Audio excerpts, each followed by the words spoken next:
Marami pa rin ang hindi nakakaalam na kahit deactivated ka na, nakalock profile na yung Facebook mo, ay magagawa ka pa rin i-post nitong mga OLA agents sa Facebook o sa social media.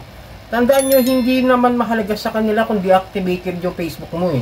Hindi man mahalaga sa kanila kung nakalock yung profile mo.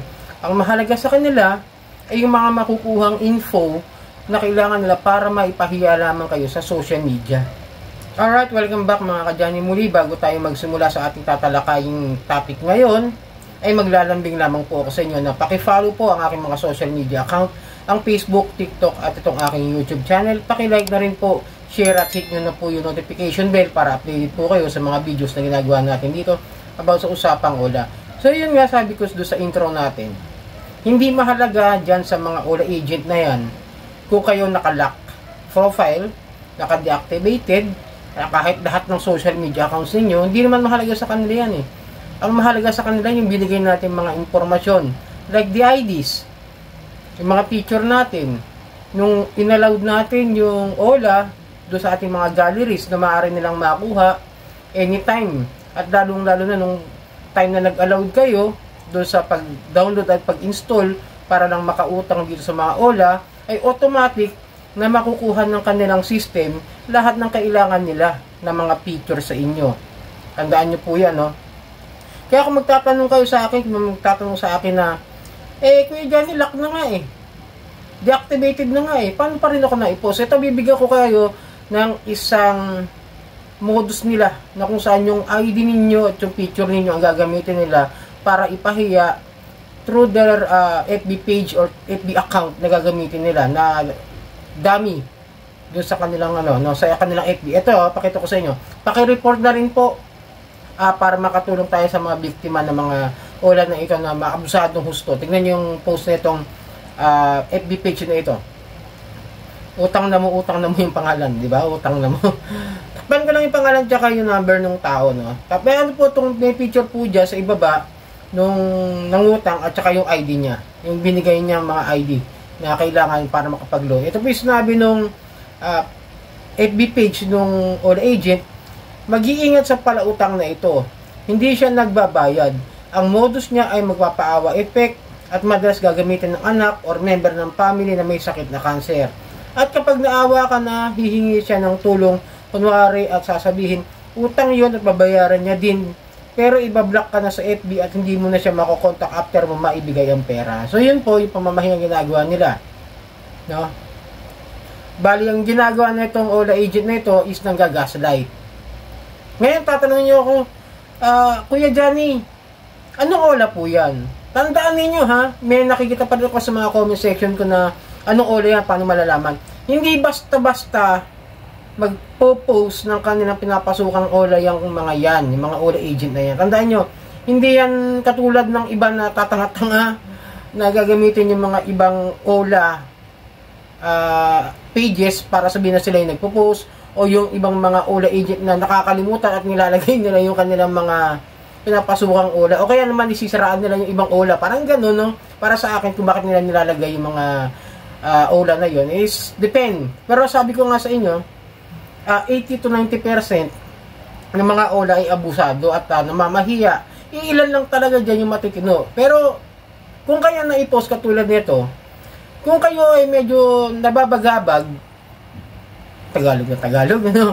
Na kung kayo nababagabag dito sa mga ganitong klaseng pagpo-post, please lang, kung hindi ninyo kaya at hindi nyo talaga hindi nyo maatim sa sarili nyo na i-post kayo, pwede naman po kayong lumapit sa mga ahensya ng gobyerno at pwede kayong mag-formal complaint sa PNP, Anti-Cybercrime, NBI, Anti-Cybercrime, at sa formal complaint website nila do sa SEC para malaman ng mga ahensya na ito na kayo ay na abuso, kayo ay nilabag sa inyong karapatang pantao about do sa mga rights do sa ginagawang paglabag ng mga OLA, yung unfair debt collection practices. Pero please, kung kayo'y konti lang naman yung OLA, matitrace nyo naman siguro kung ilan yun. Kung kayo nakautang sa mga legit, like Bilis, Tala, pa ba? Ano ba yung isa? Yung Wala at least isip. Basta may, ilan lang naman yung mga matitinong OLA dyan, di ba? Yung GCash, yun pala, yun. Yung GCash, hindi man nagpo-push yan. Pero kung kayo may mga utang doon sa iba, na mga SEC registered nga, legit naman na registered sa SEC, pero maraming issue about sa mga illegal na interest, yung matataas na interest, may issue na na-raid, may issue na na-revoke, may issue ng cease and desist order, may kaso sa korte. Asahan nyo na yan yung mga lumalabag sa batas. Yung mga lumalabag sa unfair debt collection practices. Like this one, na pinakita ko sa inyo yung OLA agent na hindi naman sinasabi kung anong OLA yung pinapasukan niya. Di ba? Pwede naman kayong dumulog doon. Ngayon, pag pumunta po kayo na siguro, susulat lang kayo ng inyong proper statement. Kukunin nila yun, pag-aaralan, then kung gusto nyo, kung kukunin nila yung number ninyo para ma-trace nila yung nagtetext sa inyo, nang hara sa inyo, pwede nyo pong iwan yung SIM card ninyo sa kanila, paggamit nyo sa kanila para sila yung mag-imbestiga. Pero kung kayo naman ay ayaw nyo ibigay yun, pwede naman yung kunin pa rin yung cellphone yun, SIM card nyo, then i-forward nyo pa rin sa kanila yung mga messages. Yung, kung kayo makikipag tulungan doon, kunwari message kayo ngayon, pinost na naman kayo, kasi may message kayo na ipinost na naman kayo, kunwari nag-email sa inyo, forward nyo agad doon sa ibibigay nilang number. Siguro kung ano man yung ibibigay na number ng police, ng investigador o ng NBI agent para maimbestigahan yung mga yan. Sa PAOK, pwede rin po kayo pumunta dyan sa Presidential Anti-Organized Crime Commission, okay? Pwede po kayo dumulog sa mga yan para makahingi kayo ng tulong. Ngayon po, kung sakasakaling raid nga itong mga OLA na ito na mamahiya, abusado, at alam nyo na ibig sabihin, pag na-raid, please lang pakitulungan ng grupo nila Kikay Bautista. Kasi kung ako po, yung mismong biktima ng mga OLA na yan na nang ganyan sa akin, mara-raid, yung mismong nirereklamo ko, hindi ko tatantanan. Talagang pupunta ako kada hearing. Isasantabi ko muna ng isang araw, kada hearing, isang buwan, isang beses lang naman siguro yung mga hearing na yan, hanggang doon lang naman yun. Kasi siyempre may due process pa rin silang gagawin doon. Kaya siguro marahil talaga ito yung dahilan kung bakit nag-dismiss yung kaso, yung nung na-raid na OLA. No? Kasi, ang nandun lang kasi madalas sila Kikay. Nasaan yung mga complainant? Siguro hinahanap. It's either yun talaga yung theory ko lang.